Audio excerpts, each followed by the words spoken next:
There is a door at the end of the hall. It is locked. It has always been locked. The couple who own the cabin told you not to open it the moment you arrived. No explanation, no apology, just the rule. One rule. Simple, clear, reasonable, even. And yet, by the time this film ends, that door will have consumed a marriage, dismantled a man's grip on reality, and left two people standing on opposite sides of something that cannot be crossed back over. Not because of what is behind it, but because of what the obsession with it revealed about everything that was already broken before they ever walked through the front door. Most people who have watched Do Not Open came away furious about the ending. They felt cheated, deceived. They wanted a monster, a revelation, a payoff worthy of 80 minutes of building dread. They wanted the door to open onto something that would justify everything the film asked them to sit through. But here's what those viewers missed. The door did open, not the physical door at the end of the hall. The other one, the one that had been sealed shut between Ethan and Claire for years, the one neither of them had the courage to look at directly, the one that a locked door in a cabin they had no business renting together forced both of them to finally stand in front of. Do Not Open is not a film about a forbidden door. It is a film about a marriage in its final hours. About two people who came to a cabin to save something that may have already been beyond saving. About what happens when the silence between two people gets filled with something, anything, rather than the honest conversation they cannot bring themselves to have. The door was never the horror. What was standing in front of it was. This video is an independent work of transformative commentary produced for critical analysis, educational purposes, and entertainment. Any third-party content reference herein is used in a manner consistent with fair use, serving to support original critique rather than to substitute for or reproduce the source material. Let us begin where the film begins, not with the cabin, not with the door, but with the drive there. Ethan and Claire Mindel are a married couple in their 50s. This detail matters more than it might initially appear, and it is one of the most interesting choices the film makes from its very first scene. The thriller genre defaults overwhelmingly to youth, to couples in their 20s and 30s whose fear reads as biological, visceral, the fear of people who have not yet fully formed their lives and cannot afford to lose them. Ethan and Claire are not that. They are people who have already lived the majority of their story together, who have accumulated history, resentment, tenderness, and silence in proportions that only decades of shared life can produce. When we first see them together in a car on the way to a secluded cabin, we are not watching the beginning of something. We are watching the last chapter of something that has been developing for a very long time. The car ride tells us everything the film needs us to know about this marriage without spelling any of it out. They do not argue. They do not fight. They do not do anything so dramatic or definable as that. What they do is exist in the same physical space in the specific way that two people exist when they have run out of the things that used to fill the silence between them. Ethan drives. Claire looks out the window. Music plays. The film's score, which director Christopher Leto has constructed in a synth-heavy register that deliberately recalls the horror films of the 1970s, a choice that does something interesting to the tone of even the most domestic scenes. The world outside the window looks ordinary. The world inside the car does not. This is the film's first act of psychological honesty. Most horror films establish threat from the outside, something coming toward the characters, something waiting for them at their destination. Do Not Open establishes threat from the inside, from within the relationship itself, before a single external element has been introduced. We feel the wrongness of Ethan and Claire not as individuals but as a unit. The wrongness of two people who are sharing a space but not sharing anything else, who have agreed, without discussing it,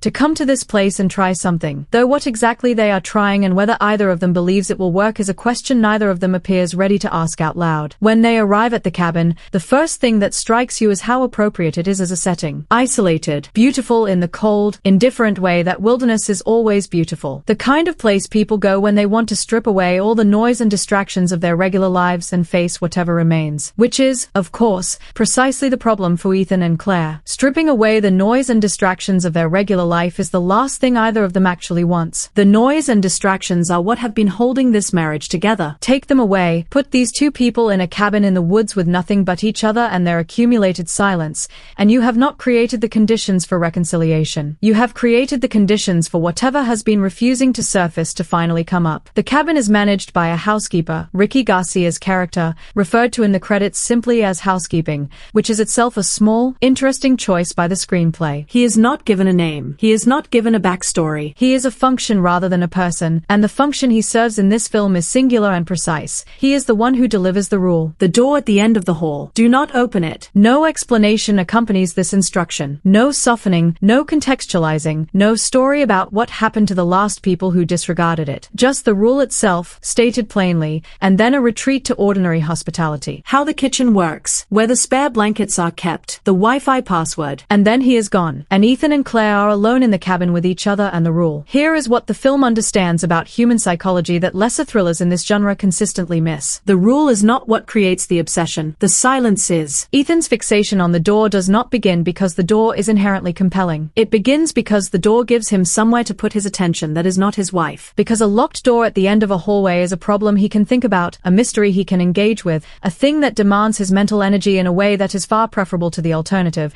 which is sitting with Claire in a cabin they both know they should not have come to and asking the questions they should have been asking each other for years. This is the film's central psychological mechanism, and it is smarter than almost every review of it has given it credit for being. Obsession does not grow in a vacuum. It grows in the space that other, more necessary things should be occupying. Ethan does not become obsessed with the door because the door is supernaturally compelling. He becomes obsessed with the door because his marriage has left him with nowhere else to direct the energy that a man of his age and experience should be directing toward the person sitting across from him at the dinner table. The first evening in the cabin is the film at its most quietly devastating. Ethan and Claire eat dinner. They talk, not about anything important, not about the things that brought them here, but about food and temperature and whether the heating is working properly. The conversation of two people who are maintaining a surface because neither of them is ready for what lies beneath it. Claire is the more emotionally aware of the two. You can see it in the way she watches Ethan, not with hostility, not with contempt, but with the particular exhausted attention of a woman who has been watching a man she loves not quite meet her where she needs him to for longer than she can cleanly account for. She wants something from this trip. She has come here believing, or at least hoping,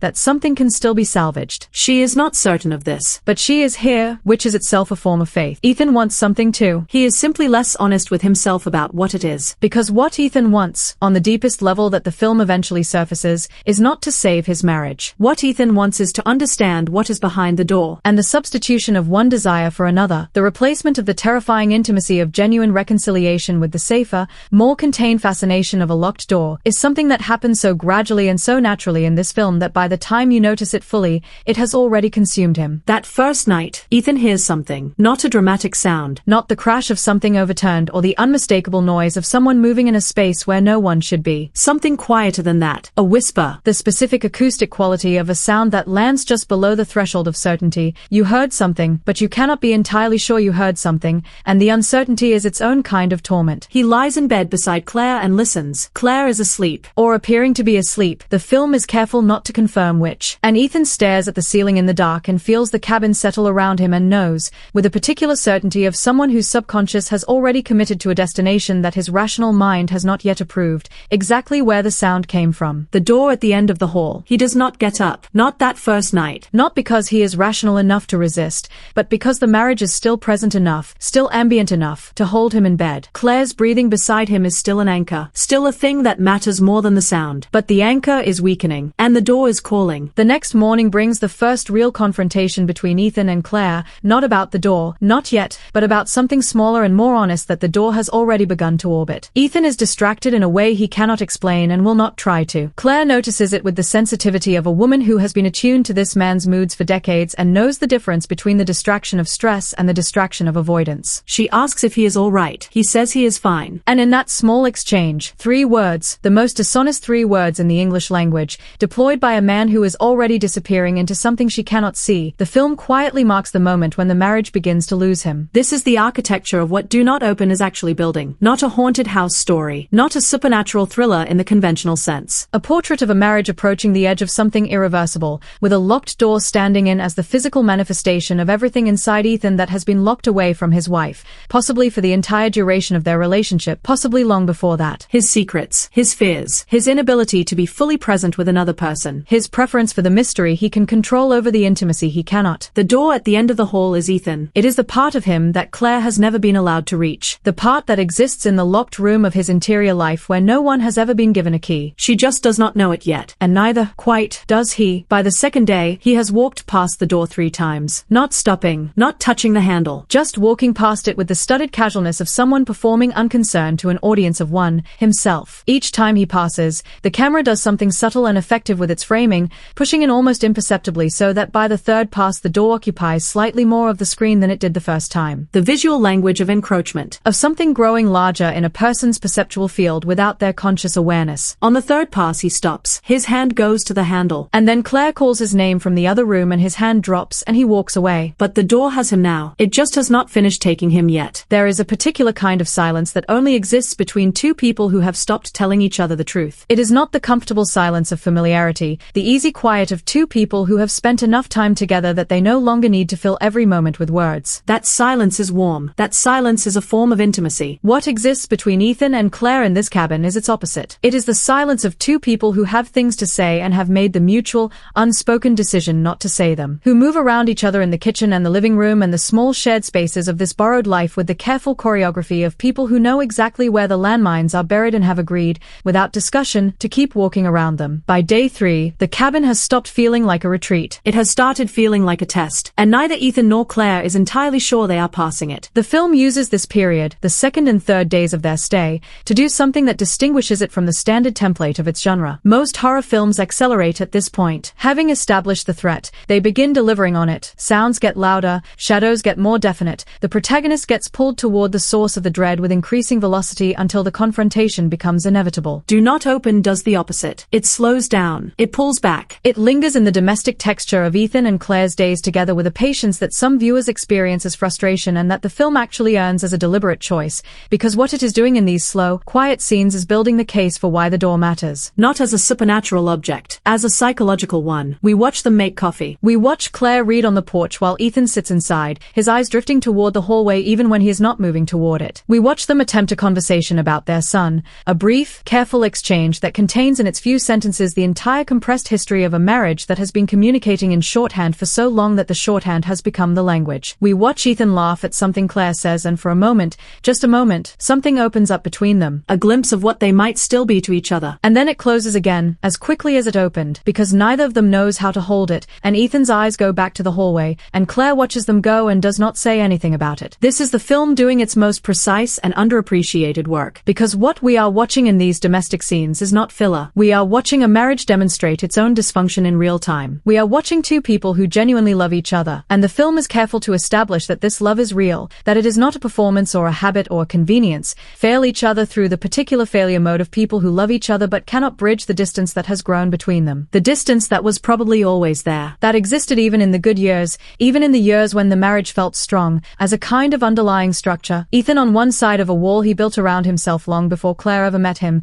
and Claire on the other side of it, patient and perceptive and slowly, year by year, running out of the patience and perception required to keep reaching across. The door at the end of the hall is that wall made physical. On the third night, Ethan gets up. He does not wake Claire. Or rather, and this is a detail the film drops in without underlining it, trusting the audience to feel its weight, Claire is already awake when he rises. We see her eyes open in the dark a moment before he moves. We see her lie still and listen to his footsteps move toward the door. And we see her say nothing, do nothing. Just lie in the dark and listen to her husband walk toward the thing he cannot stop walking toward, and make the choice, conscious or otherwise, not to follow. This moment is the emotional center of the entire film. Not the door, not whatever is behind it or around it or emanating from it. This moment. This woman lying in the dark listening to her husband choose the locked room over her, and choosing not to fight it. Because Claire's stillness in this scene is not passivity. It is not defeat. It is the stillness of someone who has reached a threshold of their own, who has spent enough years extending herself toward a man who keeps retreating into his interior locked rooms that she has finally, quietly, in the dark of a cabin in the middle of nowhere, decided to let him go to it. To see what he finds, to see what comes back, or whether anything does. Ethan stands at the door for a long time. The camera stays with him, not with his face, not with the door, but with the space between them. The few feet of hallway that separate the man from the thing he has been circling since the moment he arrived. In this space, the film does something with sound that is worth examining carefully, because it is where the technical craft of Do Not Open, so often dismissed by reviewers who never get past the low budget and the slow pacing, demonstrates a genuine understanding of how horror actually functions. The score, which has been present throughout in its synth-heavy, retro-inflected way, drops out entirely. What we are left with is the ambient sound of the cabin, the wood settling, the distant suggestion of wind, and just at the edge of audibility, barely present, hovering at the exact threshold between sound and imagination, the whisper. It is not a voice. Not quite. Not words you can identify or a presence you can name. It is the acoustic equivalent of the feeling you get in a dark room when you are almost certain you are not alone, that specific frequency of dread that your nervous system generates not in response to what it knows but in response to what it cannot rule out. Ethan's hand goes to the handle. He grips it. He does not turn it. He stands there with his hand on a locked door in the middle of the night in a cabin he should never have come to, and the film holds on him for so long that the moment stops being about the door entirely and becomes about something else. About a man suspended between the life he has and the unknown. About the particular human paralysis of standing at the threshold of something you know you should not pursue but cannot make yourself walk away from. About all the doors in all the hallways of a life that a person never opens,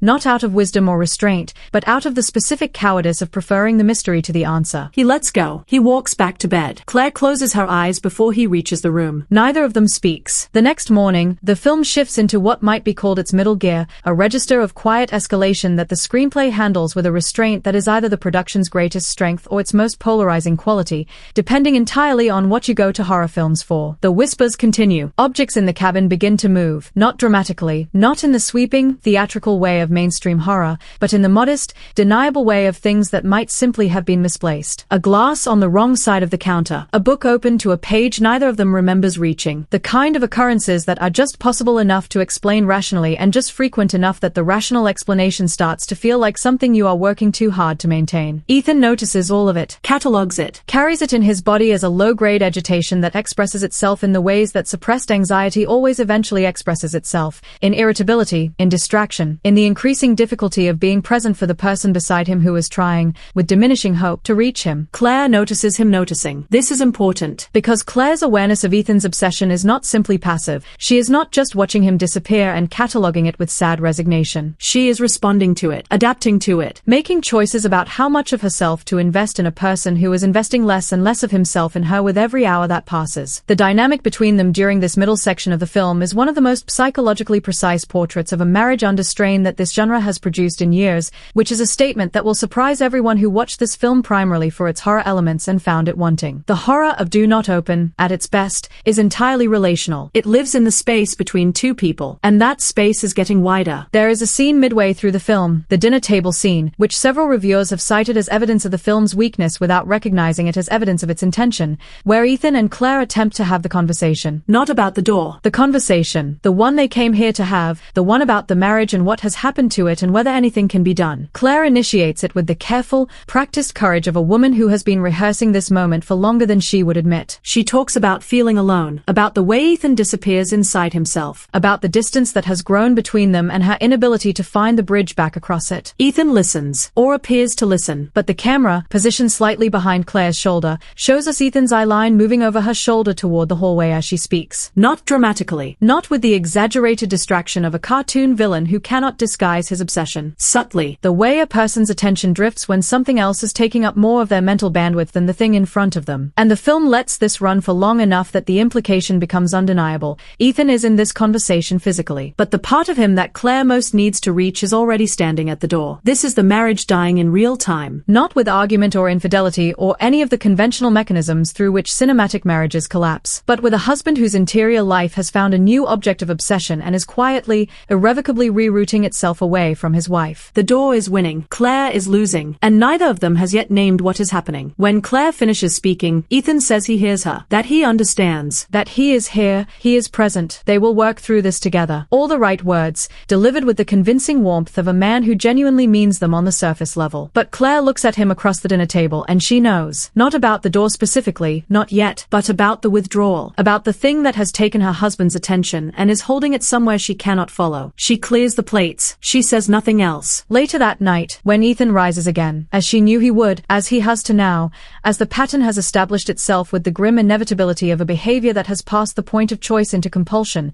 she does not close her eyes before he goes this time. She watches him leave. And for the first time in this film, her expression is not sad. It is decided. Something has resolved in Claire during that dinner conversation. Not the resolution of giving up, not yet, but the resolution of a person who has clearly seen something for the first time after years of peripheral vision. She has seen that she cannot compete with the locked room. That she never could. That the locked room is not the door at the end of the hall but the door inside Ethan, the one he built so long ago that he has forgotten it is a construction and not a fact, the one that closes off the deepest part of himself from everyone and everything that tries to reach it. She has seen that the door in the hallway is simply the current address of a lifelong pattern. And the question she is sitting with now, in the dark, watching her husband walk towards something she cannot follow him into, is whether she has the energy left to keep knocking. Meanwhile, in the hallway, something has changed. Ethan's hand goes to the handle as it has every night. But tonight the handle moves. Not all the way. Not a turn. Not an opening. A give. A fraction of millimeter of movement that should not be possible in a locked door, that serves no mechanical function, that the rational mind immediately constructs an explanation for: a loose fitting, a warped frame, the ordinary imprecision of an old door in a wooden cabin that expands and contracts with the temperature. All of these explanations are available and none of them are satisfying, because what Ethan felt in that handle was not mechanical looseness. It was response. The door responded to him. And whatever is on the other side of it knows he is here. Ethan stands in the hallway for a long time after that. Longer than any previous night. Long enough for the ambient sound of the cabin to shift, almost imperceptibly, almost deniably, into something that is no longer quite empty. A quality of presence in the silence. The feeling of being observed from the wrong direction. The sensation that the locked door, which he has been watching for days, has begun watching him back. He walks back to the bedroom. He does not sleep. And in the morning, when Claire looks at him across the breakfast table and sees what the night has done to his face, the hollowness around the eyes, the particular pallor of someone who has been somewhere in their mind that the body could not follow, she makes her decision. She is going to ask him about the door. The conversation about the door does not go the way Claire intends. This is perhaps the most psychologically honest scene in the film, and it arrives with a deceptive quietness that undercuts its own significance, which is, again, a directorial choice that reads as weakness to viewers who are not paying the kind of attention the film is asking for, and reads as precision to those who are. Claire asks, simply, what is going on with him and the door? She does not frame it as an accusation. She does not deliver it with the dramatic weight of a woman who has been building toward a confrontation. She asks it the way a person asks about something they have been watching develop with quiet dread, directly, simply, with the particular weariness of someone who already knows the shape of the answer and is hoping, without much conviction, to be surprised. Ethan denies it, not aggressively, not with the defensive bristling of a man who has been caught doing something he knows is wrong, with the smooth, almost automatic deflection of a man who has been deflecting for so long that the deflection has become reflexive, a first-line response that deploys before he has even fully processed the question. He says he has not been near the door, says he does not know what she is talking about, says maybe she is the one who is fixating on it, that she is the one who keeps bringing it up, that he is here, he is trying. Why does she always have to find a problem? The last 4 words of that sentence are the most important thing Ethan says in the entire film. Why does she always have to find a problem? This is a sentence that does not come from nowhere. It comes from the accumulated grammar of this particular marriage, from years of Ethan deploying this exact rhetorical move whenever Claire named something he did not want named, whenever she tried to bring something to the surface that he preferred to keep submerged. It is the sentence of a man who has learned, over decades of cohabitation, that the most effective way to avoid the interior territory he does not want to explore is to reframe his wife's navigation of that territory as the problem rather than the territory itself. Who has taught himself, and, over time, taught her, that her perception is the issue, her sensitivity is the issue, her unwillingness to leave things alone is the issue. Claire has heard this sentence before, many times, in many variations. She knows its shape, its rhythm, the way it always arrives at the same moment and serves the same function. And for a long time, for most of their marriage, probably, it worked, because she loved him enough, and doubted herself enough, to accept its premise, to wonder whether she was the one who was always finding problems, to pull back from the territory she was trying to illuminate and retreat to the surface where Ethan was comfortable. But something is different this time. Maybe it is the cabin. Maybe it is the isolation, the removal of all the usual buffers and distractions that make it possible, in ordinary life, to maintain the pretense that the marriage is functioning in ways it has stopped functioning. Maybe it is the door, which has been sitting at the end of the hall like a physical proof of everything Claire has been trying to say for years. Whatever it is, the sentence does not land the way it used to. Claire looks at Ethan across the kitchen counter and she does not pull back. She says, I see you, Ethan. 3 words. The most important 3 words in a film full of important 3-word exchanges. Not an accusation. Not a declaration of war. The specific, devastating simplicity of a person telling another person that the performance they have been maintaining is visible. That the mask has been seen through. That whatever Ethan has been hiding behind the deflections and the redirections and the locked rooms of his interior life, Claire has been watching it from the other side of the wall for longer than he knows. Ethan has no response to this. Not immediately. Because the sentence cannot be deflected.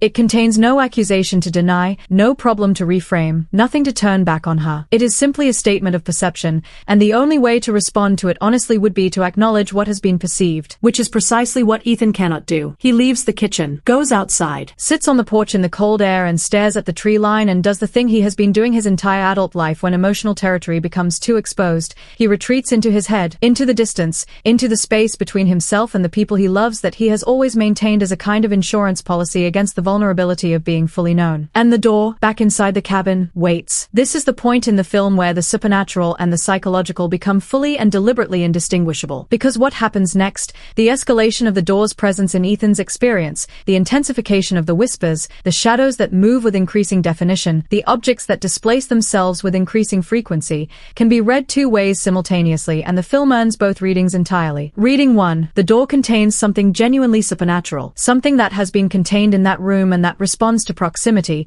that calls to Ethan specifically because of some quality of his psychological vulnerability that makes him receptive to whatever it is. That the whispers are real, the shadows are real, the sense of presence is real in the literal sense that there is a presence, something that exists behind the door and is exerting an influence on the man who keeps coming to stand in front of it. Reading 2. Ethan's obsession has reached the level of psychological dissociation. The whispers are his own mind, amplified by isolation and emotional suppression, projecting outward the things he refuses to process internally. The shadows are his own guilt, his own fear, his own awareness of what he is doing to Claire and to the marriage made visible by the specific alchemy of a man who has been running from his interior life for decades and has finally been backed into a corner with nothing to run toward except a locked door. The film does not choose between these readings. It holds both with equal conviction, and this is either its greatest achievement or its most frustrating ambiguity, depending on your tolerance for horror that refuses to fully materialize its threat. What I would argue, and what the film's ending ultimately supports, if you are willing to look at it the right way, is that the ambiguity is not a failure of nerve. It is the thesis. It is the film's central argument about the nature of the horror it is presenting. The horror in Do Not Open is real, but it is not external. It is the horror of a man who built himself a locked room and lived inside it for 50 years and called it privacy, who taught himself that keeping things locked away was a form of strength rather than a form of fear, who stood at the door of his own interior life every night of his marriage and chose,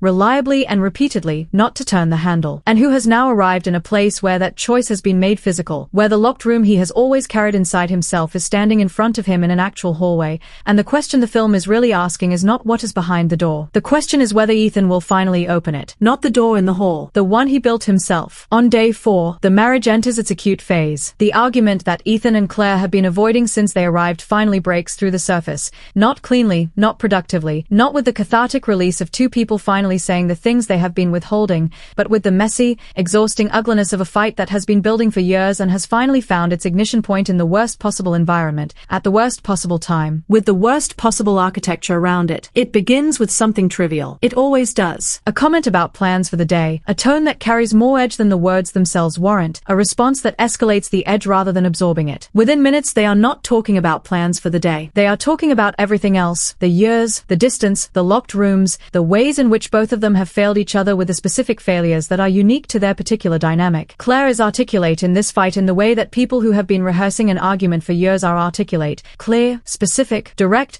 with the precision of someone who has thought through what they want to say in the quiet moments when saying it was not an option. Ethan is not articulate. He is reactive. He defends, deflects, counterattacks with the mechanical efficiency of someone whose emotional intelligence has been mobilized entirely in the service of self-protection rather than connection. He says things that are technically accurate and emotionally dishonest. He makes Claire's pain about his own inconvenience. He manages, with the practiced skill of a man who has been doing this his entire life, to leave the argument feeling like the wronged party when he is the one who has been withdrawing. And then, mid-argument, Ethan hears it. Not a whisper this time. Something louder. Something that exists outside the range of plausible deniability, a sound from behind the door that is specific and directional enough that both of them stop. That cuts through the argument as cleanly as a blade through cloth. That leaves them standing in the kitchen in silence, looking at each other with the specific suspended attention of two people who have just had their private drama interrupted by something larger than themselves. The sound does not repeat, but it has done its work, because in the silence after it, something shifts between Ethan and Claire. The argument dissolves, not resolved, not completed, simply interrupted and left hanging in the air like smoke after a fire. And what takes its place is something that has not been present in this cabin since they arrived. A shared experience, a mutual acknowledgement that there is something in this place that is not them, that is not their marriage and its accumulated damage, that requires a response neither of them has a template for. They look at each other, and for the first time since the car ride here,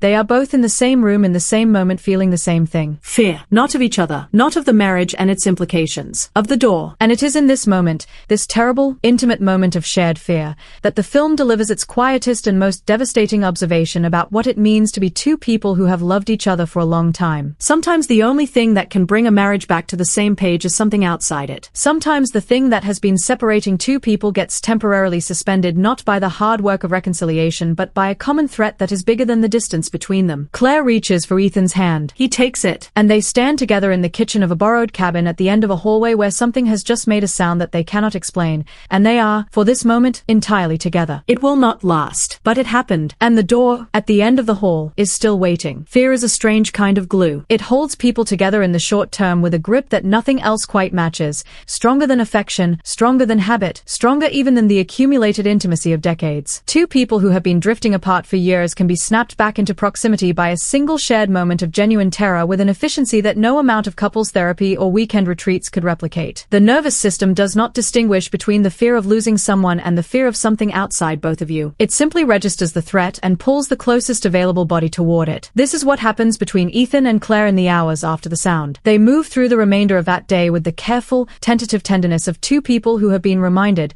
by something outside themselves, that they are on the same side. They do not talk about the argument. They do not revisit the things that were said, do not attempt the reconciliation conversation that the argument was always supposed to be a gateway to. That territory is still live, still dangerous, still waiting for them. But it has been temporarily cordoned off by something more immediately pressing. Something they both heard. Something that came from behind the door and that neither of them can explain away, and that has, for the moment, made the question of the marriage feel smaller than it was this morning. Ethan is gentler with Claire than he has been since they arrived. He makes dinner. He pours her wine without being asked. He sits beside her on the couch rather than across from her, which is a small physical choice that the film registers without commenting on. The body's instinctive response to threat is proximity, and Ethan's body, at least, has remembered that Claire is where he should be when something frightening is happening. They watch the fire and they talk, not about anything deep, not yet, but about ordinary things, about memories from earlier in their marriage, about a trip they took once that they both remember differently and argue about gently, laughing at their own contradicting recollections. It is the warmest scene in the film. And it is devastating precisely because of what it demonstrates, that this is still available to them. That the version of their marriage that was worth having is not gone. That these two people can still do this, can still be this to each other, given the right conditions. The right conditions,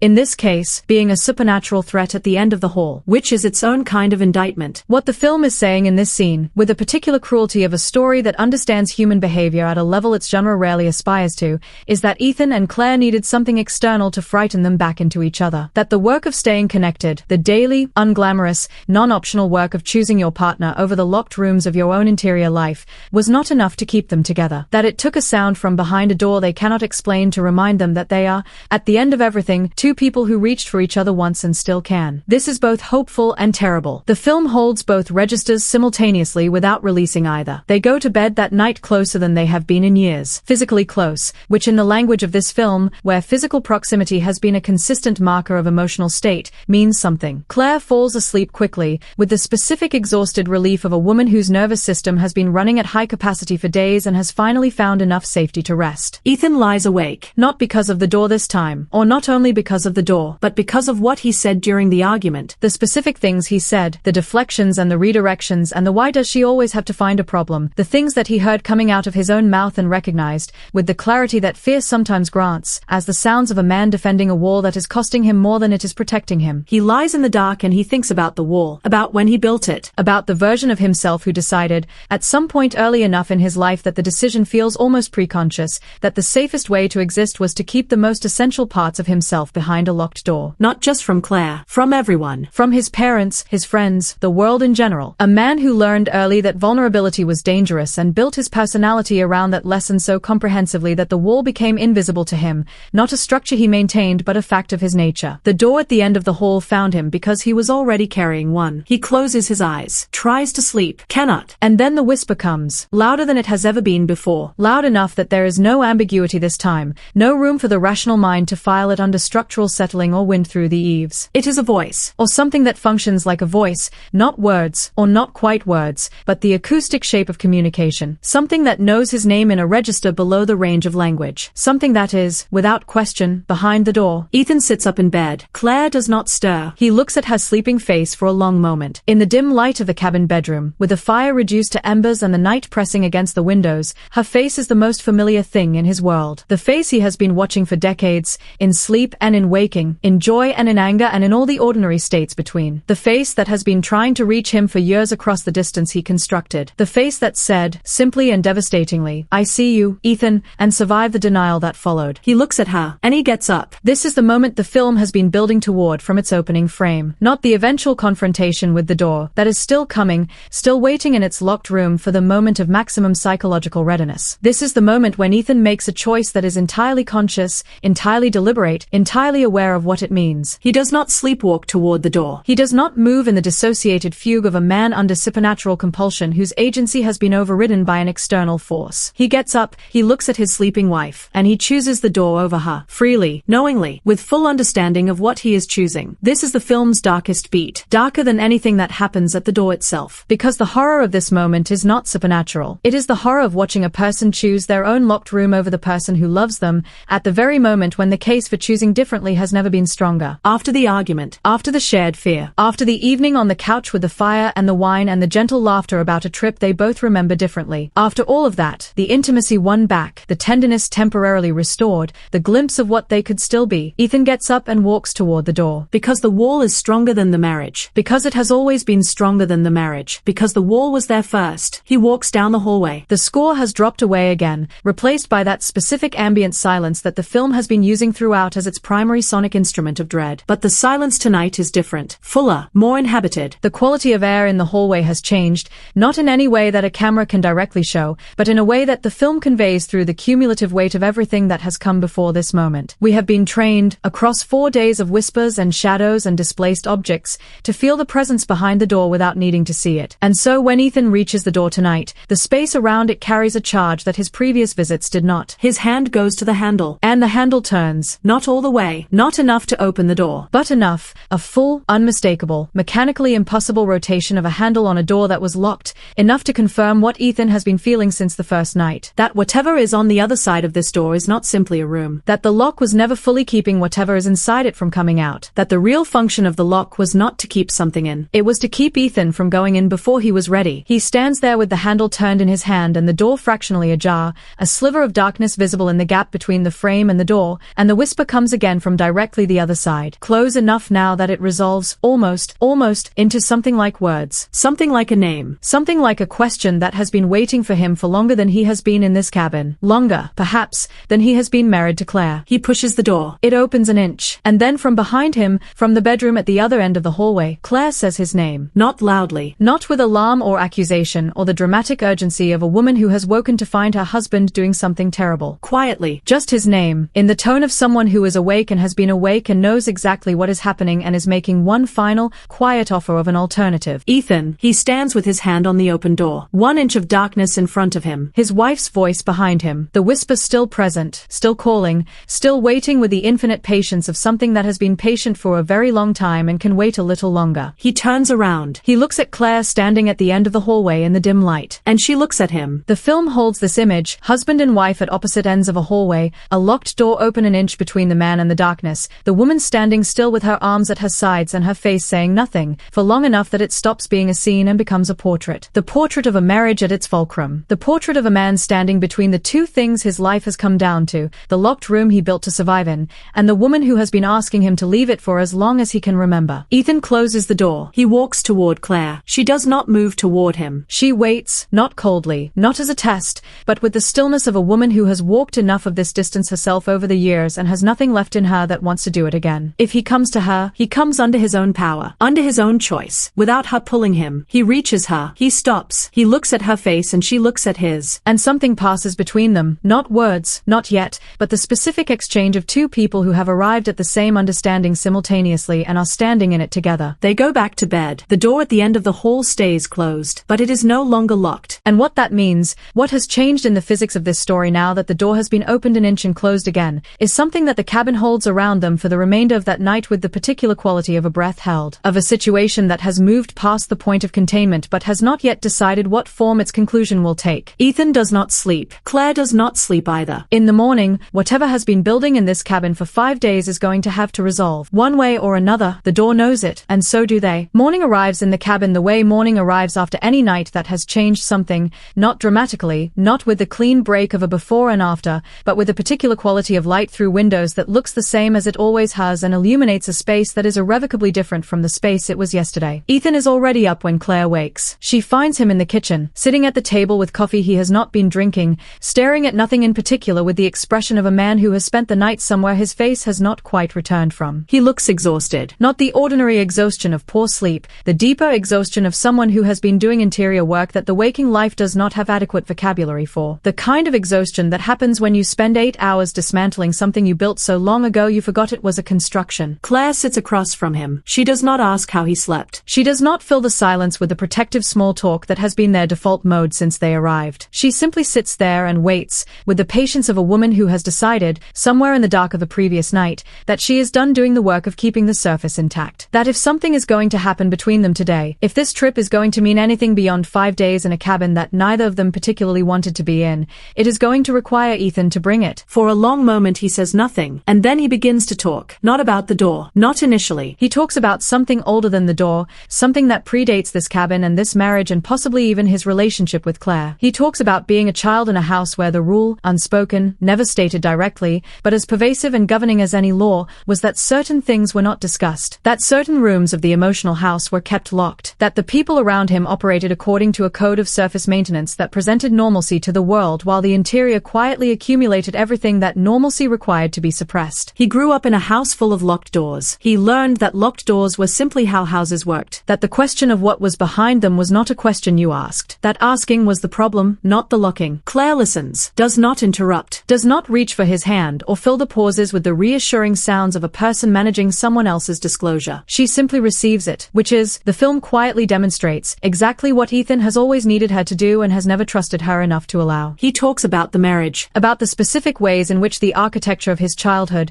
the locked rooms, the surface maintenance, the rule that certain things were not said, reproduced itself in the structure of their relationship without his awareness or consent. About the ways in which Claire's attempts to reach him over the years landed, from inside his defensive architecture, as threats rather than invitations, as people trying to force open doors he believed, in his bones, needed to stay shut. Not because of what was behind them but because the act of opening them was, in the grammar his childhood wrote, a form of catastrophe. He talks about the door at the end of the hall, not as a supernatural phenomenon, not with the language of a man reporting an encounter with something outside ordinary experience, with the language of a man who has spent the night understanding something about himself that the door forced him to look at. He talks about why it called to him, about the recognition he felt standing in front of it, not the recognition of someone encountering an external mystery but the recognition of someone standing in front of a mirror for the first time and seeing clearly. The door was him. The locked room at the end of the hall was the locked room he had been carrying inside himself since childhood. And the rule, do not open it, was the rule he had been living by his entire life, the rule that had protected him from vulnerability and cost him, in the process, the full presence in his own marriage that Claire had been asking for across years of patient, exhausted reaching. He stops talking. The kitchen is very quiet. Claire looks at him for a long time. And then she says, I know. 2 words. The complement to the 3 she said yesterday. I see you, Ethan,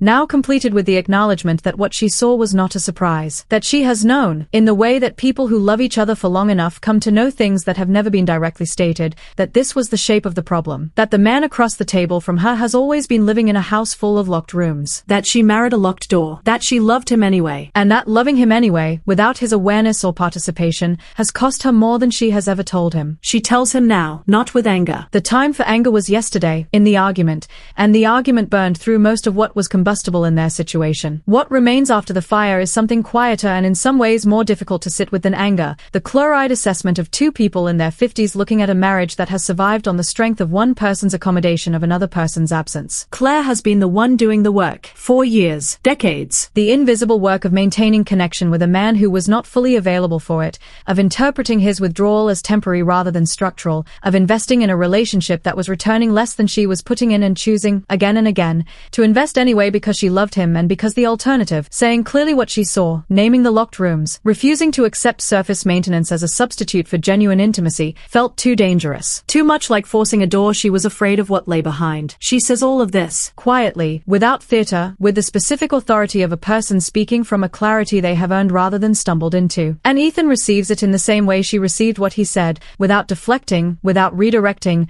without deploying any of the rhetorical machinery he has spent a lifetime maintaining for exactly this kind of encounter. He receives it because the night he just spent dismantling his own architecture has left him without the usual resources for defending it. He is, for the first time in perhaps his entire adult life, genuinely open, genuinely available, standing in front of his wife without a locked door between them. It is the most frightening thing he has done in this cabin. More frightening than the handle that turned in the dark. More frightening than the inch of darkness beyond the door. More frightening than any of the whispers or shadows or displaced objects conflicts that have populated 5 days of slow burn dread. Because the horror of being fully seen by someone who loves you is real. It is not supernatural, but it is profound. It is the horror of having no more distance between yourself and your own life, no more locked rooms to retreat to, no more rule to hide behind. The horror of standing in full light in front of the person who knows you best and allowing them to actually see what is there. This is what the door was always building toward. Not a monster. Not a revelation in the horror genre sense of something that has been concealed and finally springs. But this. Two people sitting in a kitchen in a cabin they should not have come to, finally, after years and years, having the conversation that should have happened decades ago. Outside, the morning continues its ordinary business. Light moving across the trees, a bird somewhere in the distance, the world indifferent to the seismic event occurring inside a small wooden structure at the end of a gravel road. Inside, Ethan and Claire sit with what they have said and what it means and the question of what comes next, which is a question neither of them can fully answer yet but which is, for the first time since the beginning of this trip, a question they are both willing to ask. They are not fixed. The film does not pretend they are fixed. Two people do not dismantle 30 years of accumulated distance in a single morning conversation, however honest, however long overdue. What they are is open, cracked open. In the specific way that something which has been locked for too long is cracked open, not neatly, not without damage to the frame, but genuinely open in a way that cannot be relocked with the same lock that held it before. Which means that the only question remaining is the door. The actual door. The one at the end of the hall. Because it is still there. Still unlocked, or no longer properly locked. The handle that turned in the dark has not been explained.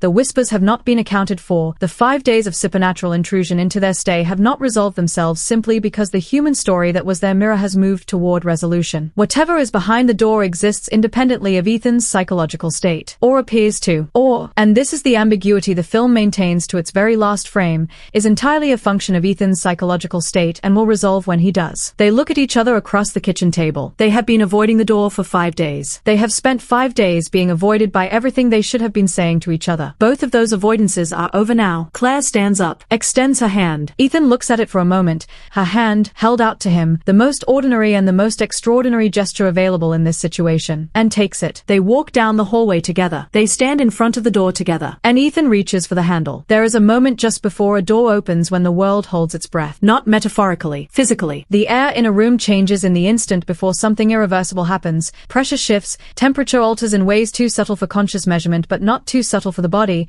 which has been reading environmental cues for survival long before the rational mind developed its tendency to override them. Ethan feels this in the hallway. Claire feels it beside him. The cabin itself seems to register it. The wood, the walls, the ceiling, the floor, all of it going still in the way that living structures go still when something significant is about to occur within them. Ethan's hand is on the handle. Claire's hand is in his. He turns it. The door opens. And here is where the film makes the choice that has divided every viewer who has watched it. The choice that critics call a failure, that frustrated audiences describe as a betrayal, that the most negative reviews cite as evidence of a filmmaking team that either ran out of ideas or ran out of budget, or both. The choice that I am going to spend the next several minutes arguing is not a failure at all. Is, in fact, the only ending this film was ever going to have, and the only ending it deserved. Behind the door is a room. An ordinary room. Small. Dim, lit by a single window that faces into the trees, which have grown close enough to the cabin on this side to reduce the light to something green and filtered and almost underwater in quality. A bed frame without a mattress. A dresser with one drawer missing. A mirror on the wall, old,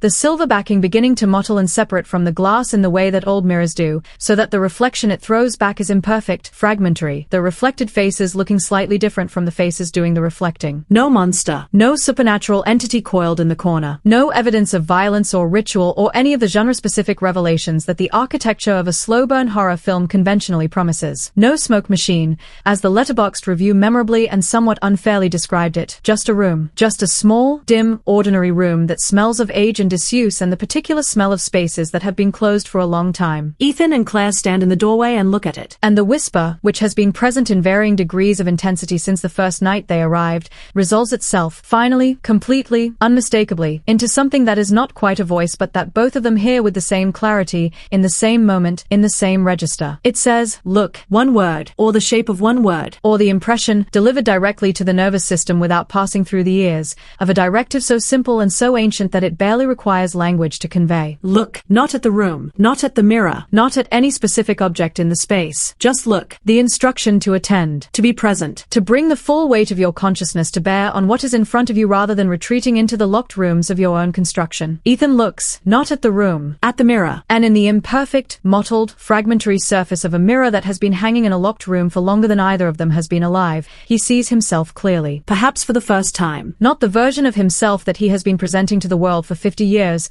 the composed surface, the managed effect, the man who has everything reasonably under control and does not need anything from anyone, certainly not the terrifying gift of being fully known. Not that man. The other one. The one behind the door. The child who learned that locked rooms were safe. The boy who built his first wall before he had the vocabulary to understand what he was building or why. The man who carried that wall into every relationship he ever had, including the one standing beside him right now, and who has been paying the cost of its maintenance in ways he is only beginning to fully understand. He sees all of it in the mirror. Not as a vision, not as a supernatural projection, but simply as the thing that happens when a person who has been avoiding their own reflection for decades finally stands still in front of one and allows themselves to be seen. The reflection looks back, and it does not look as frightening as he expected. This is the most important moment in Do Not Open. More important than the handle that turned in the dark. More important than the argument or the kitchen confession or any of the escalating supernatural events that populated the 5 days before this one. Because what Ethan sees in the mirror is not a monster. What he sees is himself, damaged and offended and frightened, and still, beneath all of it,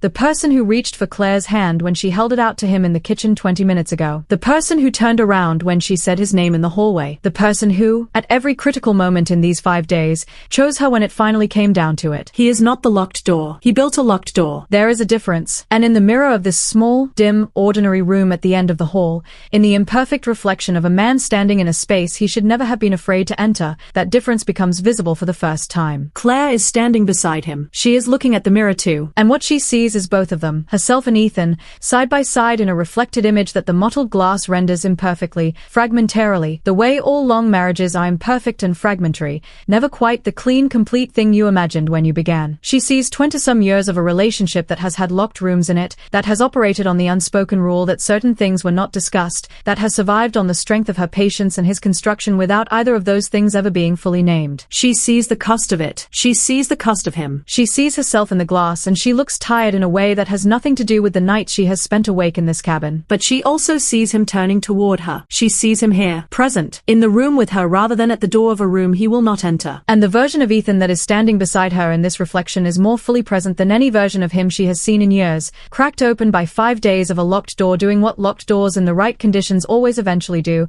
which is not keep things in but bring things out. She squeezes his hand. He squeezes back. They stand in the doorway of the room for a long time. Neither of them enters, and this detail, which has frustrated viewers who wanted to see one or both of them cross the threshold, is exactly right. The room is not for entering. The room was never for entering. The room was for standing in front of, for opening. For seeing what was inside and discovering that what was inside was a mirror, and that the mirror was showing something that needed to be seen, and that seeing it, standing in the doorway and simply looking, together, was the entire point of the 5 days that preceded this moment. Eventually Ethan pulls the door gently closed. Not locked. He does not lock it. He closes it with the care of a person setting something down that they have been carrying for too long, not discarding it, not pretending it was never there, but putting it down deliberately and consciously in a way that acknowledges its weight without requiring him to carry it anymore. They walk back down the hallway together. Outside, the world continues its ordinary business. The trees stand in their silent rows. The gravel road leads back to the life they left 5 days ago. The sky above the cabin is the specific pale blue of a morning that does not know or care what occurred in the building beneath it. Ethan and Claire sit on the porch. They do not talk about the room. They do not talk about the mirror, or the whisper, or the 5 days of supernatural escalation that led them to the moment of opening. Some experiences do not benefit from being immediately translated into language. They need to be held for a while in the body before the mind gets access to them, processed in the registers that language cannot reach before being handed over to the vocabulary that language provides. What they do talk about is what comes next. Not in the grand strategic way of a couple who have just had a breakthrough and are now planning the overhaul of their relationship with the enthusiasm of people who believe that insight translates directly and immediately into change, but in the modest, honest, one step at a time way of two people who have arrived at the beginning of something rather than the end of something, and who understand the difference. They talk about going home, about the things they want to do differently, about the conversations they want to keep having, not in a cabin in the woods, not under the pressure of isolation and a locked door and 5 days of accumulated dread, but in their ordinary life, at the ordinary dinner table, in the ordinary language of two people who are choosing, consciously and deliberately, to keep reaching for each other. Ethan says he is sorry, not for a specific thing, for the architecture, for the years of surface maintenance and deflection, and the why does she always have to find a problem, and all the individual instances of a man retreating behind a locked door when the person who loved him most was knocking. He says it without qualification, without the addendum of a counter-accusation or a mitigating circumstance. Simply and directly. I am sorry. Claire receives it, does not dismiss dismiss it,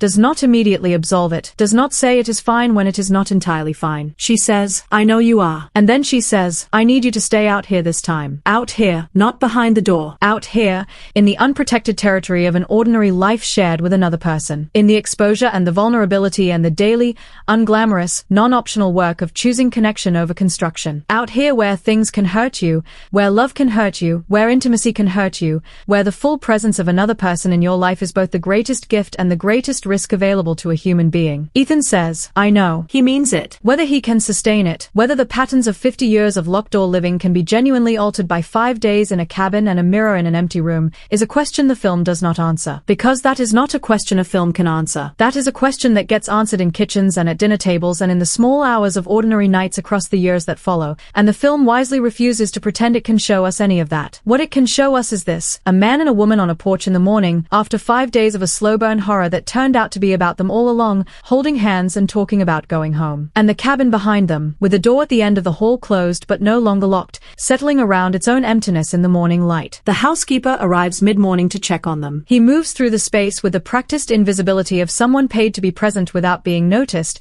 replacing towels, checking the kitchen, doing the ordinary maintenance work of a place that hosts the private dramas of other people's lives and absorbs them without comment. He glances at the door at the end of the hall, notes, with an expression that the film holds for just long enough to register before moving on, that it is closed rather than locked. He says nothing about it. Ethan watches him and says, we are leaving today. The housekeeper nods. Of course. He will have the cabin ready for the next guests. The next guests. The film lets this land without underlining it. The implication that Ethan and Claire are not the first people to stay in this cabin and confront this door. That the locked room has been doing its work for some time, offering its mirror to whoever arrives with enough unprocessed interior life to make them susceptible to it. That the cabin is, in some sense, a specific kind of place, a place where the things you have been avoiding catch up with you, where the locked rooms you carry inside you find their physical counterpart and force the confrontation you have been postponing. Whether the next guests will be ready for what it shows them is not a question this film answers. It simply notes that they will come, and that the door will be waiting. Ethan and Claire pack in the quiet efficiency of two people who have arrived somewhere they were not expecting to arrive and are not yet sure what to do with the territory they have found themselves in. They carry their bags to the car. Claire drives. Ethan looks out the window at the trees going past in the way that Claire looked out the window at the beginning, on the way here, and the visual symmetry of this is one of the film's simplest and most effective formal choices. Same road, same trees, different people inside the same car, or the same people differently arranged. The cabin recedes in the rear view mirror. The door at the end of the hall, closed and unlocked, waits for whoever comes next. What the final moments of Do Not Open actually show us is almost aggressively ordinary. A car on a road, two people in it, trees going past. The world exactly as it was before the 5 days in the cabin, exactly as it will be after, indifferent, continuous, unchanged by the private seismic event that has just occurred inside two people driving through it. This is not an accident. The ordinariness of the ending is the ending's argument. What it actually means is this: Do Not Open is a film about the horror of intimacy withheld, about the specific damage done by a lifetime of locked rooms, not to the person who built them, who at least has the comfort of the walls, but to the person on the other side of them, who has spent years knocking on doors that will not open and learning, gradually and expensively, whether the love on their side of the wall is enough to sustain them through the silence on the other. The film's title is not a warning about the door in the cabin. It is a description of the instruction Ethan gave himself in childhood and lived by across 50 years of a life that this instruction quietly, comprehensively diminished. Do not open. Do not show. Do not allow access. Do not let anyone behind the door. The cabin simply made this instruction visible, externalized it, gave it a physical form that Ethan could stand in front of and recognize, and that Claire could stand beside him at, which is the specific grace note the film earns in its final act. Not Ethan alone confronting his locked room, both of them at the door together, which is, the film suggests, the only way it could ever have been opened. The supernatural elements of Do Not Open, the whispers, the shadows, the displaced objects, the handle that turned in the dark, are the film's most debated aspect and, I would argue, its most deliberately ambiguous one. The film does not confirm or deny their literal existence. It offers both readings with equal structural support and refuses to collapse the ambiguity into a definitive statement about whether the cabin is genuinely haunted or whether Ethan's psychology generated the entire experience from within. This is not a failure of nerve. It is a recognition that the question is beside the point. Whether the whisper was supernatural or psychological, it said the same thing. Whether the mirror reflected something paranormal or simply showed Ethan what was already there, what it showed changed him. The mechanism of the haunting is irrelevant. The haunting happened, and the haunting was real. The themes this film lands on, with considerably more conviction and coherence than its ratings suggest, are these: that the things we lock away do not stay locked, that the rooms we build inside ourselves to keep keep vulnerability out eventually find external form. In marriages that grow cold,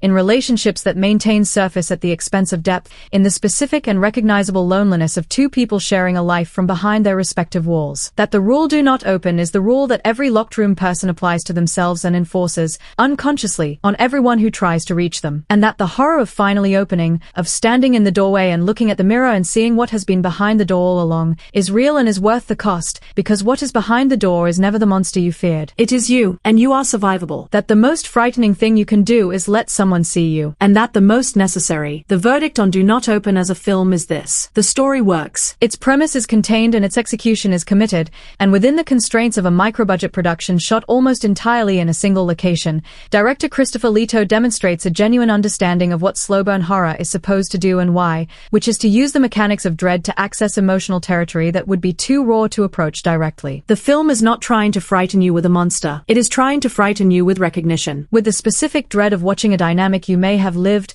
or are living, rendered visible through the grammar of horror. The performances carry the film further than the screenplay alone would take it. Shawn Ray and Marisol Ray, real-life spouses playing fictional ones, bring to their roles an authenticity of dynamic that actors performing a relationship they have not lived rarely achieve. The specific rhythms of their exchanges, the way Ethan's deflections land against Claire's exhausted persistence, the way their tenderness returns in moments of shared fear, the way the camera catches both of them in unguarded expressions that belong to people who actually know each other's faces. These are performances shaped by genuine biographical knowledge, and the film is stronger for it than any amount of craft training could have made it. The pacing is the film's most legitimate weakness and the most honest thing to say about it. It is slow in ways that are occasionally purposeful and occasionally simply slow, scenes that are building psychological texture that the viewer cannot always distinguish from scenes that are simply running long because the shot selection has not been tight enough. The editing is the production element that most visibly reflects the budget constraints, not in the cinematography itself, which achieves genuine atmosphere on limited means through smart use of the cabin's natural light and the score's retro-horror register,